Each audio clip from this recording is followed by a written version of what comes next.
And welcome, everyone. My name is Kirk Knott. I'm with the Center for Career and Professional Development. And we are very fortunate to have two people joining us for the Publishing Career Chats, Center alums who are accomplished in their field. We have Stephanie Beard, and she's the executive editor at Turner Publishing. And then we have Sarah Nisbet joining us, and she's a publicist with Penguin Random House. So they are both going to talk a little bit about their career path from Center and give you guys some general tips about those who are interested in the field. And then after that, we'll open it up for some questions and answers. So with that, I think Stephanie agreed to be the kickoff person. Thank you both for being here. Awesome, thank you.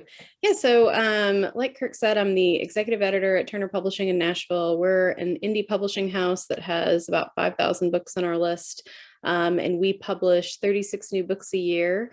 So it's a little funny to be the person giving advice for this because my career path was very, very odd. But essentially at Turner, at Turner, I acquire all 36 new books each year, and then I'm actually an attorney. So I ended up kind of in a roundabout way in publishing, but I also broker all of our foreign language rights, our film sales, and I also oversee editorial. So basically sign all the new books, and then find opportunities for them in foreign markets and in film. We actually launched a new imprint last April called Keylight Books that we publish all of the books under that we control film and TV rights to. So that's been kind of a fun new evolution of the business. Obviously every week on Netflix, a new book to film adaptation is released. So a lot of publishers are kind of taking advantage of that market. And I will say anyone that's sort of, interested in the deal making side of publishing as opposed to the editing side of it, there are really great opportunities, especially right now in intellectual property rights, both in publishing houses and also in production companies and with scouting agencies, just because there's such a proliferation of IP outside of the publishing world. So we always just kind of try to see our books as having bigger opportunities outside of the pages that they're printed on. And, I just kind of play around with figuring out where those opportunities are and what to do with our books. So don't know what else to say, but just a little bit about how I ended up in publishing. Like I said, after Center, I moved to Vermont with my, of course, Center husband. So, because, we all pair up after college with other Center grads. So we moved to Vermont. He went to culinary school there, and then I attended law school. After law school, I actually worked in private military defense, hated it, had moved to Nashville, and just found an odd little opportunity with a book publisher who had decided he wanted to hire an attorney to fill the executive editor position, because we have such a big list, and we acquire a lot of publishing companies. We've just bought our 14th publisher. So we have a lot of copyright issues that pop up. And then we also have just a massive amount of, sort of contract administration and rights opportunities. So he made an odd decision that he wanted to hire an attorney to fill that position. And I learned in law school that I hate lawyers, so I didn't want to be one conventionally. So it was just kind of a match made in heaven a little bit. And I've been at Turner for almost 7 years now. So that's a little bit of an odd hodgepodge of how I ended up where I am. And I think Sarah, curious to hear how you ended up publishing. Yeah, definitely. So hi, I'm Sarah Nisbet. I currently work as a publicist at Vintage and Anchor Books, which is an imprint of Penguin Random House. It's all kind of hard to keep track of, like the macro and the micro groups within it, but Penguin Random House is based in New York, and is one of the big 5 publishers, is the term for it. So I have been at Vintage and Anchor for about 2.5 years. I graduated from Center in 2018. So I don't think I would have overlapped with many of you, but I was probably pretty close. I was an English major, probably like a lot of you. And I became interested in publishing probably my junior year. And I did a couple of internships while I was at Center. I worked with Diane Johnson at the Centerpiece for a summer, which was a really great experience. And then I did an internship at the University Press of Kentucky, which is an academic press in Lexington, which was another great experience and kind of taught me that I didn't want to be in academic presses, but that was valuable to learn for sure. So then my summer after I graduated, I did the Columbia Publishing course. I'd heard about it through a friend of a friend who had done it and successfully gotten a job from it, which felt like the best recommendation I could hear at the time. So I applied to a couple actually at NYU as a publishing course, and there's something called the Denver Publishing Institute, which isn't linked, I don't think, to a university.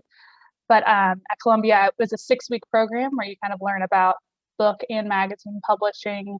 And maybe the best part was just getting to connect with other people, connect with other people my age. So I got to know a lot of my good friends in New York that way. And another benefit to the course is that they send around open jobs, which I still get emails for. And that's a great asset. So I heard about an opening at Vintage and Anchor for a publicity assistant position, and I miraculously got an interview and started there in July of 2018. So that's sort of my trajectory. And then I guess since I've been at Vintage and Anchor, I started as a publicity assistant for about a year, where I was the kind of traditional assistant, worked on admin tasks, stuff like that, and kind of helped my two bosses with their work. And then I became an associate publicist, which allowed me to have a little bit more responsibility for my own work while still being sort of an assistant to the department. And then recently I became a publicist, which is a little bit more autonomous and lets me have more responsibility, working on my own titles. So my day-to-day is a lot of like pitching to media, writing emails and hoping someone gets back to me, which it can be very hit or miss right now in this crazy world, and setting up like author events, which have now all gone virtual in this crazy world again. So yeah, that's a little bit about me. Stephanie, I'm trying to think of like advice for getting into the industry or any tips I have. Yeah, it seems like you and I have kind of taken two different paths, and I think that they're both really great to explore. There's kind of the like, I mean, I think especially with most houses, most larger houses, you're going to have to kind of, go through the ranks a little bit. And it's interesting too that you come from a marketing publicity side and I kind of work on the editorial side, because both are really fantastic, fields to get into. I know at Turner, we're hiring marketing managers and publicities and publicists all the time. So I think that, what it's sort of turning into, at least at our house, and from what I've observed, is seem to be a lot more in-house positions for people on the marketing and publicity side, as opposed to editorial, which is actually largely being, outsourced to freelancers. And I think especially after the pandemic, we'll see a lot of that. Turner, actually, we are a really small team. I am the executive editor, oversee rights and acquisitions and editorial kind of at large. And then we have 2 production managers and a designer, and then our marketing manager. And we actually outsource to freelancers all the different phases of editorial. So another really great way to get into publishing. We have a lot of recent grads who do, kind of start proofreading with us and then get into line editing and copy editing. But it's a really fantastic way to build your resume. I know we hire a lot of our editors off of Reedsy. So if you can't find an in-house position and you would like to get some experience, with substantive editing, and kind of get involved in the process, I know, freelancing is a fantastic option right now for sure. So one that definitely wasn't there when I graduated in 2008. Yeah. That's really interesting. I started thinking I wanted to be an editorial, which I feel like is kind of the most popular track because it's what people think of as traditional publishing, and I definitely did too. But I think something I wish I had thought about more was like what I wanted to get into in a department and like what really fit with my personality, which is something I think I learned at the course about like maybe editorial wasn't the best fit and something like publicity made more sense. But there are so many departments like production, subsidiary rights, like you sort of do, design, like there's a whole world out there that I wasn't really aware of. So I feel like for people looking, it's really helpful to have some idea of like what might work for you and what you're interested in. Because there's definitely more out there than just traditional editorial. Absolutely. And it's funny too, we actually have an impossible time hiring interns in the marketing department because everybody wants to work in editorial. So I will say too, for anyone who's like kind of getting frustrated with finding opportunities, you are probably going to have a lot more luck finding a position in marketing, and chances are you will like it a lot more than editorial. So it is funny that, you know, there does seem to be some sort of, I don't know, purity approach a little bit to the industry where everybody feels like they really want to work in editorial. But yeah, it's funny. Every single marketing director that we've had at Turner in the 7 years that I've been there, you know, really wanted to find a position in editorial, ended up in marketing and loves it and is now doing it as their full career. So don't overlook marketing and publicity. Yeah, it could be really fun. Yeah. I know one way I get a lot of, for people who are trying to learn more about those departments, people like will message me on LinkedIn or like on Facebook and ask for an informational interview, which I think most people are normally happy to do if you approach it in a nice way and, you know, just say, I'm trying to learn. Would you mind taking 30 minutes out of your day for a quick call?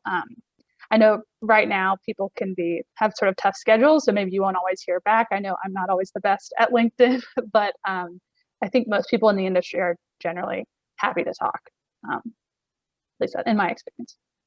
Yeah, and especially center alums too. I mean, it's, you know, because since I went through a little bit of an existential crisis with my career, you know, so I was an attorney, worked in defense, moved to Nashville because my husband is a chef and opened a restaurant here.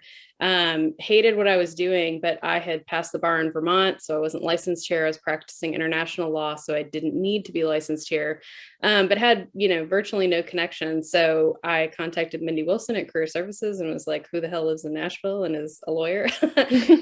And ended up going and having some really great lunches with a number of people. And, you know, it was funny, actually, there's a really fantastic guy who lives here in Nashville, center alum. I know he's actually met up with quite a few people that I know who went to college at center or went to center and live in Nashville too. He's a fantastic person who's always willing to take folks out for lunch and give career advice. And it was funny, I had actually met with him and he found me a job 3 weeks after, but in the meantime, I'd taken my position at Turner. So, you know, definitely my advice, every position I've ever found, I kind of found through networking. Networking is 100% like the most important thing to engage in my opinion.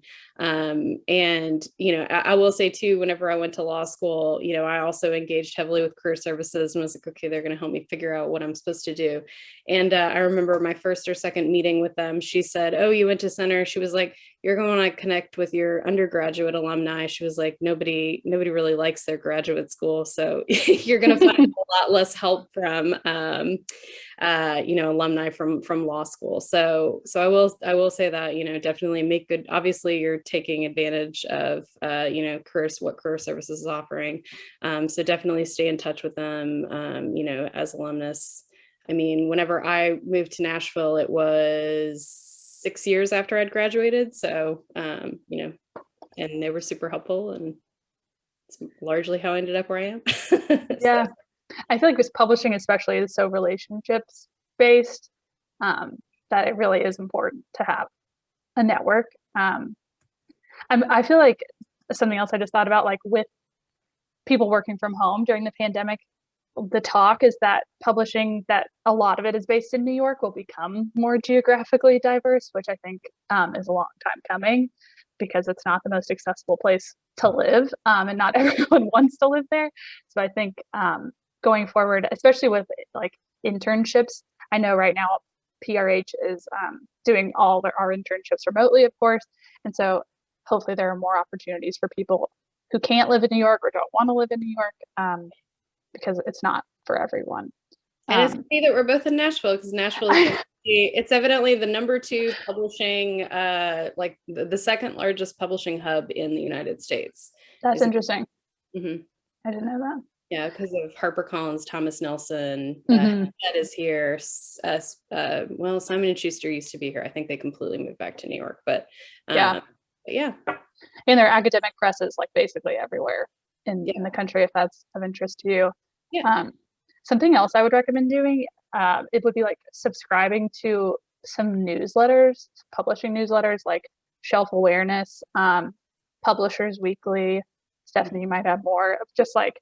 Yeah, I think Pub Lunch is a subscription based. I wouldn't do that. I mean, I will say some of mine are kind of funny. Actually, I think that the publisher that has the most informative weekly newsletters, that you learn so much about the industry and so much about books, is Ben Bella Books. It's a publisher in Texas, an independent house, that has a very, very smart business model. And twice a week, every Friday, they send an informative newsletter about marketing. And I will say we have actually gotten quite a few new marketing initiatives from their really clever ideas that they come up with. But they also send really interesting newsletters just about the industry at large. And then obviously their books too, but I found them to be a really interesting publisher that kind of shares a lot of knowledge. So definitely Ben Bella. I'm going to write that one down. I don't know. I found it a few years ago, and I absolutely love receiving that newsletter every Friday. That's awesome. Yeah. But a lot of those just have like really cool, you can find out about jobs that way, but also just like keeping up with the industry in general is, I think, a really helpful thing as you're looking. And there's definitely. Sorry, I was just going to say, if you guys put that in the chat, that might be good too. Oh yeah. For the students to pick up, or feel free to put any information in there. Sorry, I didn't mean to interrupt. Oh yeah. I would definitely say too, Instagram has become our friend in the industry, especially during the pandemic. I know they're like Catapult Magazine has like a really fantastic page where they compile, it started, I kind of started with them sharing like designs and cover designs and designers, but they've turned into publishing jobs. I know that there's a really amazing initiative too called, I think it's called, what is it called? Let's see.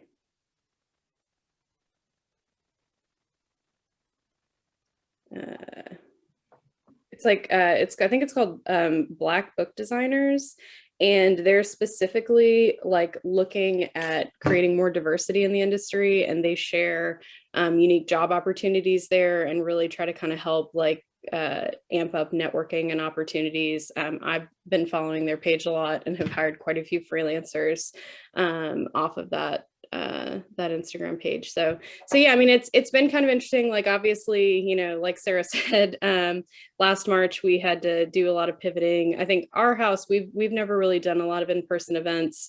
We focus a lot more on digital marketing. But, we kind of have had to figure out ways to market books to people in their homes now. And I think that it's opened up the industry a lot more. There've been a lot of really interesting discussions also about, creating more diversity and inclusion, fair wages. So there's a lot of really, really interesting things that are changing about an industry that's been quite antiquated. And it's going to really be interesting to see in the next year what the publishing industry looks like. And I think one of the things Sarah touched on, the fact that there are going to be opportunities outside of New York, is probably one of the biggest things that, anyone who's interested in publishing should be super excited about, because boy, I can't imagine moving to New York straight out of college. So but yeah, so I think like, really diversify your options, keep your eyes and ears open.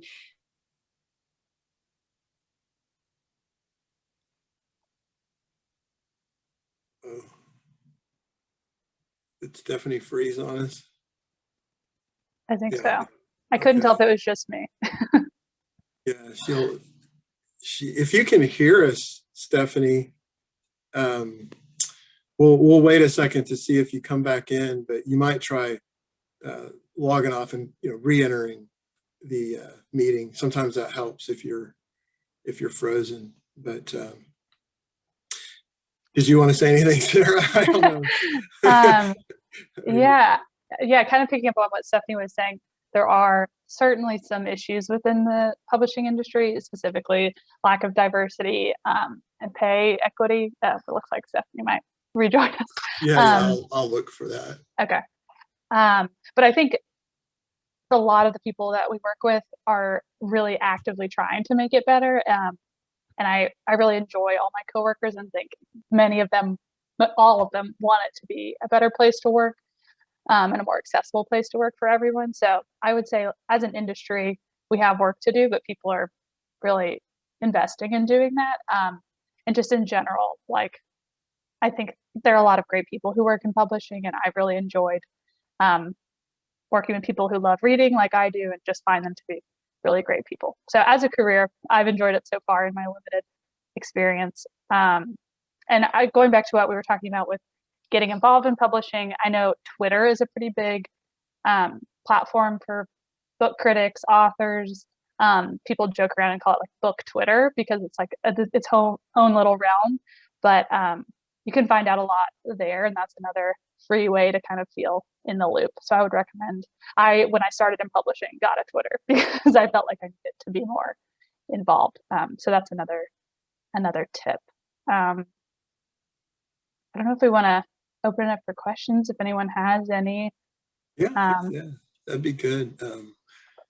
I promise I didn't tell them to plug career services, but thank you for that. We can't help with the networking, so Definitely. Do that. But yeah, I'm letting Stephanie back in just a second here, hopefully. Hello. All right, sorry. Yeah, it's okay. It's okay. We're about to open it up for questions. Lots of good information. Thank you both. So this is y'all's chance. Does anybody have any questions? And be sure to unmute yourself and don't be shy. Oh, yeah, go ahead. Just go ahead and kind of go. And Cameron, I think I saw first, but. So this is for both of you. Excuse me. What would you say like the general atmosphere is like at work? Like every day, just like going to your job, like what's the vibe, I guess? I don't know. You can go first if you want, Sarah. Yeah, that's a tough question to answer. It's changed so much now that we work remotely. It feels like a whole new job, basically. I would say the place where I work, at first, it was a little hard to get to know people, to be honest. I feel like people who were assistants were all great and really welcoming to me. And then I kind of had to like get to know people and they recognized my face. And then I felt like kind of a part of things a little bit more. And things opened up and I'm close with my coworkers now. It was just kind of an adjustment, which this is my first job ever. So it could also be, that's how, working in general is. Yeah, I don't know. Like a lot of my work is like sitting at my cube, doing work on my computer. It's not like the most collaborative. So, we're like sitting in a quiet office all doing our work. Yeah, I'm not sure if that's super helpful, but I guess it's friendly once you get to know people would be my answer. Yeah, and our office is kind of funny. So I mean, we're an independent publishing house, and everybody, we don't have an enormous team. There's not huge departments, so we all kind of run our little universe. And we have tons of weekly meetings, just had one this morning, had one yesterday. So we really kind of collaborate a lot as a company. And, I mean, everybody at the company is just the biggest fans of the books that we publish. We completely, nerd out over covers and, and descriptions. And, we have sales conference coming up in about 30 minutes. And, even our CFO joins in. So I think one of the nice things about publishing is that it's an industry that people choose. It kind of, and the opportunities then kind of choose you. And I say that because, as somebody who had planned on, working in law, and, I had quite a lucrative career working in defense before publishing, but I didn't enjoy it at all. So, Could I be making more money doing something else? Yes. Do I absolutely love publishing and it's the only thing I'll ever do? 100%. So, and I think, you know, our CFO, she worked for Deloitte and Touche. Our publisher actually is a Harvard Business School grad and had worked for McKinsey and lived in Hong Kong when he decided to purchase the publishing company. So, you know, our office is a little unique because everybody who's worked there, you know, really does it because they love publishing and love the books. I will say too, you know, it's kind of nice to work in an industry as well where, you know, the most stressful situations are far from life and death. They are publishing error, you know, printing errors or, you know, descriptive errors or something like that. So, you know, I would say if you find the right team, definitely, you know, it's fantastic that there's so many online reviews and people you can go to now about working experiences at different companies. I know a lot of people who work at other houses here in Nashville. Our experiences are quite different, both in good and bad ways. So I think definitely know what kind of an environment you want to work in, and then maybe seek that out a little bit. You know, working at a corporate house versus working at an independent house are completely different.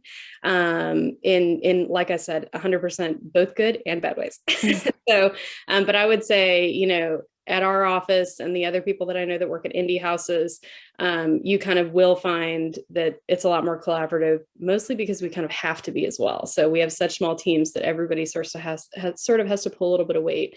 But it means that at the end of the process, we all had some involvement in it. And so we take kind of a lot of communal pride in the books that we publish.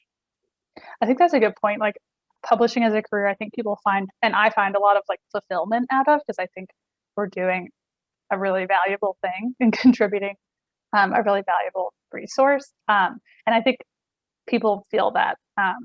I think something that appealed to me about Penguin Random House was that people were there for a really long time. Like someone who's been at my company in my division has been there for 55 years. Like it's been literally her whole life. And that showed to me that like people really enjoyed and got a lot out of what they were doing. 100%.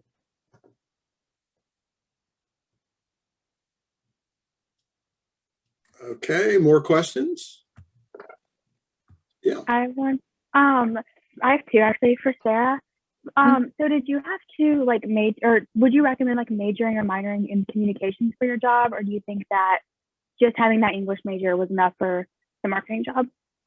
That's a good question. So does Center have communications now? Is that not? No? Okay. I figured. Yeah, so I was just an English major. And honestly, I think everything that I know about my job, I learned on the job, if that makes sense. And so I don't think you need to necessarily have something on your resume to get in the door, because you're going to learn it all once you get there. I think for some people it might be helpful, but it's definitely, I don't think, a requirement at all. Yeah, I'm going to blow your mind. I don't think I've ever looked at somebody's major whenever I've hired. Yeah. I had a quick question. You did, and I'll let you get, Alice, I'll let you have your other question, but you had mentioned doing some internships too, right, Sarah? Yeah. So I would think that might have helped show that you had some experience. Yeah, definitely. I think so. The centerpiece internship is with the center communications department. And I think that was like a good signal to people to have that on my resume. And then like the University Press of Kentucky is in publishing, which I think was also a great experience. I think the Columbia publishing course was like maybe the biggest asset to have on my resume. I think its value might be diminishing slightly, if I'm honest, only because I think publishing is trying to look outside of those traditional pipelines and hire from more diverse places. But I think for me, that was probably the key, were those experiences, not necessarily a major. Thank you. And then my second question was for both of you, what are your favorite and least favorite parts of your job?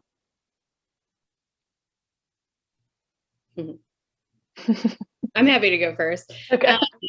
So my favorite part of my job is, so whenever I started at Turner, I knew nothing about publishing on my first day, didn't know how to sign a book, didn't understand how that worked. and was told by the publisher, go sign 36 books and sell rights and do contracts and stuff.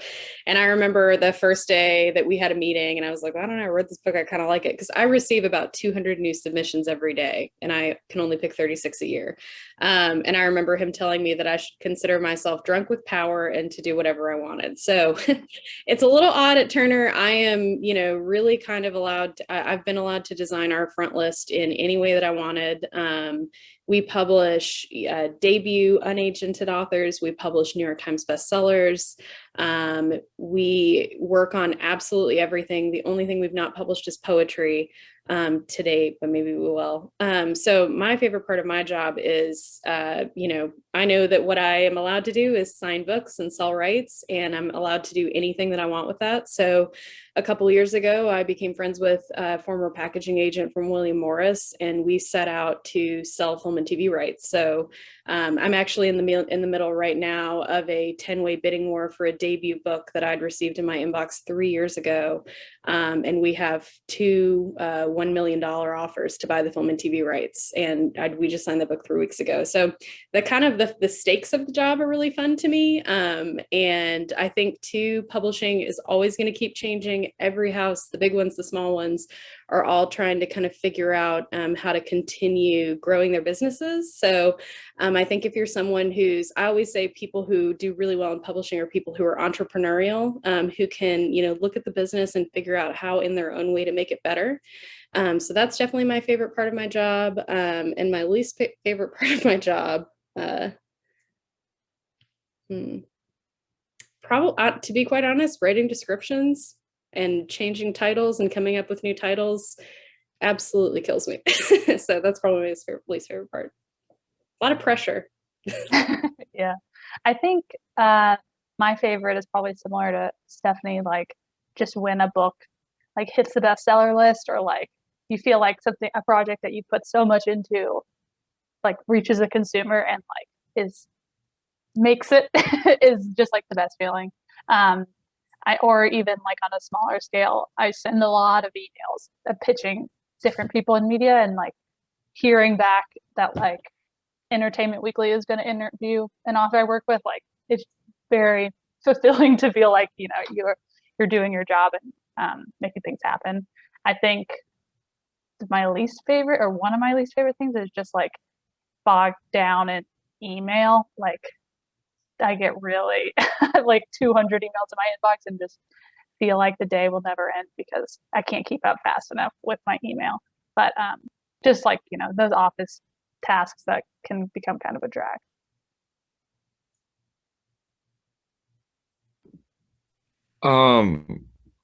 So I run a blog in which I do like book reviews, and I've been receiving like a few ARCs, advanced review copies, as of late through sites like NetGalley. The whole publishing job sphere really intrigues me, and I was wondering if qualities like that ability to critique novels and stuff is really important to the publishing world. Would y'all say that's like an important aspect of it? I think that's a pretty cool experience, and like shows that you're thoughtful around engaging with different pieces, and like I could see that being spun into working on editorial and writing response letters or making edits, or even like in publicity, it's helpful to like be able to write a pitch about a book. So I think that's a good experience. Yeah, 100%. I mean, that's what I do a little bit every day with those 200 new book proposals. I don't write it down, but I'm like, this sucks. This doesn't suck. This has great titles. Mm-hmm. Great title. One of the things my boss called me when I started was the angel of broken dreams. So it's very good to figure out how to pretty quickly, assess a book. And you find out too in the publishing industry, the little bit of how the hot dogs are made situation is that, books, there's so many books that come out every year that, the things that make or break a book, like how many copies the bookstore is going to buy, happens in about 5 seconds as they're looking through a spreadsheet. So so I do think, like, you know, discerning what your taste is and being able to evaluate books is certainly helpful in many different ways. The only practical advice I would give you is to make sure that if you're ever interviewing for a job, to find out whether or not you've given a book a bad review or something like that. Don't end up, you know, on the phone with that publisher or author unless you have maybe taken it down. So I would say, you know, like, your criticism can definitely, you know, bite you a little bit. But I do think that I definitely respect people a lot who can, you know, tell me very quickly and concisely what they like or don't like about a book. So. Thank y'all.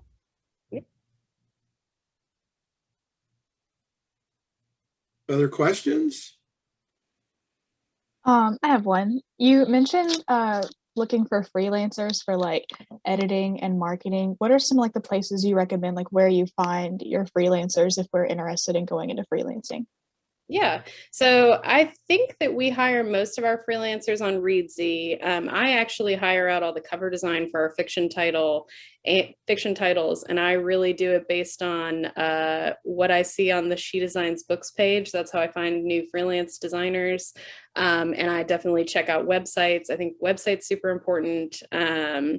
And we also receive emails quite often from freelancers, just attaching their resume or samples, and just advising, you know, what freelance services that they offer. So, and you can find the editorial emails for most publishers on their website. So if there was like a particular type of editorial service that you wanted to get into, maybe hone what that is, really, you know, create a nice emailable pitch for yourself and send it around, and then just set up a great page on Reedsy. I think maybe probably LinkedIn too. I fully confess I have never sat down and set up my LinkedIn. It was before my time or after my time, but yeah, I think marketing yourself directly to publishers in that way is great.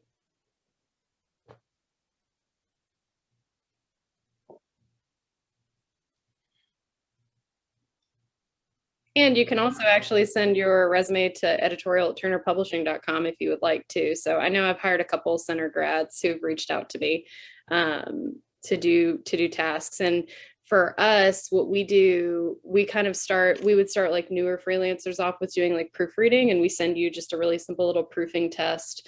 And if you pass it, we just send projects. And essentially what we do is we send the pitch, here's what the book is, here's how much it pays, here's when we need it by, yay or nay. So, you know, if you send an email and mention that you're a center grad, I'll make sure that, you know, you at least get the test and get some tasks assigned. So. Awesome. Thank you. Of course. Any other questions? No, you guys are giving such thorough answers. Oh, there we go. Cameron. So Sarah, I know you said you majored in English, but Stephanie, what did you major in? And like, do you think that it helped you going into publishing? I majored in international relations and French. It certainly has helped on the subsidiary right side. So I actually work with a ton of French publishers and I'm able to engage in the language. So it's probably why our French licensing list is so long. But I mean, I personally doubt that the publisher ever also looked at what my major was, but I'm in a little bit of a unique situation because we are a house that hires a lot of people from outside of the industry. And it's just because the publisher gets a kooky idea of what type of person he thinks might work for a position. So we've had a really interesting array of background and experiences. However, I will say I did take every single class needed for an English major except for Shakespeare and a senior seminar. So I also did have that background. So.